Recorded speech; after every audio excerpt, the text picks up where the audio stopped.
सबसे पहले cotton wash oil की बात करते हैं, जहां पर एनसीडीएक्स पर कॉटन वॉश ऑयल का वायदा आज से लॉन्च हो चुका है।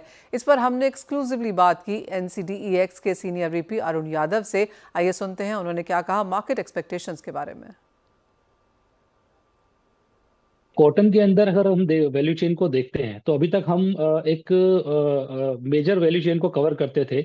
हम अगर देखें तो हमारे पास कॉटन बेल्स का कॉन्ट्रैक्ट अवेलेबल है। कपास जो रॉ मटेरियल होता है कॉटन के लिए, उसका कॉन्ट्रैक्ट अवेलेबल है, उसमें लोग ट्रेड कर सकते हैं। उसके अलावा हमारे पास कॉटन सीड ऑयल केक, यानी कि जैसे कपास खलिया के नाम से लोग जानते हैं, उसका सौदा भी मौजूद है। तो ऑयल जो है, अगर आप सीड को क्रश करते हैं तो आपके पास में कॉटन सीड ऑयल केक और उसके अलावा कॉटन वॉश ऑयल, ये दो प्रोडक्ट निकलते हैं। तो कॉटन वॉश ऑयल का कॉन्ट्रैक्ट नहीं होने की वजह से वैल्यू चेन को हमेशा ये एक, मैं कहूंगा, रिस्क रहता था कि उनके पास में अगर वो क्रशिंग करते हैं तो हेज करने के लिए कॉटन सीड ऑयल केक का कॉन्ट्रैक्ट तो है, लेकिन ऑयल का कॉन्ट्रैक्ट नहीं है।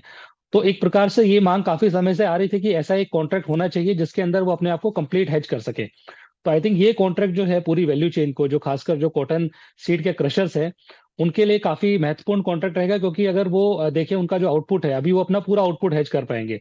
तो क्रशिंग के बाद में जो कॉटन सीड ऑयल केक निकलता है वो ऑलरेडी है एक्सचेंज के अंदर ट्रेड करने के लिए, उसको यूज करके वो अपने जो उनका एक्सपोजर जो मील के अंदर है या कॉटन सीड ऑयल केक के अंदर है उसको हेज कर पाएंगे।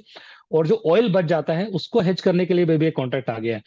दूसरी तरफ अगर मैं बात करूं बायर सेंट्रिक इंडस्ट्री की, तो कॉटन ऑयल जो है वो एक मेजरली एडिबल ऑयल है, जो खासकर आपका गुजरात के अंदर बहुत बड़ी मात्रा में कंज्यूम होता है। ऑलमोस्ट कंट्री के अंदर लगभग इसका 1.2 से 1.5 मिलियन टन का लगभग प्रोडक्शन रहता है एनुअल। तो उसके हिसाब से देखा जाए तो एक काफी डिसेंट साइज ऑफ प्रोडक्शन है, और उस प्रोडक्शन को हेज करने के लिए कुछ ना कुछ इंडस्ट्री को चाहिए था। तो आई थिंक आफ्टर ये कॉन्ट्रैक्ट आने के बाद में इंडस्ट्री प्लेयर्स को काफी बड़ी हेल्प मिलेगी अपने प्राइस रिस्क को मिटिगेट करने के लिए, और अगर वो अपने प्राइस रिस्क को मिटिगेट कर पाते हैं तो डेफिनेटली उसका बेनिफिट पूरी वैल्यू चेन को होगा।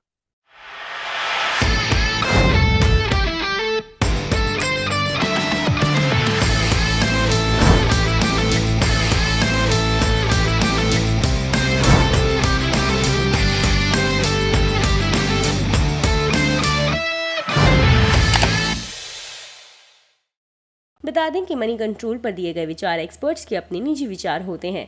वेबसाइट या मैनेजमेंट इसके लिए उत्तरदायी नहीं है। यूजर्स को मनी कंट्रोल की सलाह है कि कोई भी निवेश निर्णय लेने से पहले सर्टिफाइड एक्सपर्ट की सलाह लें।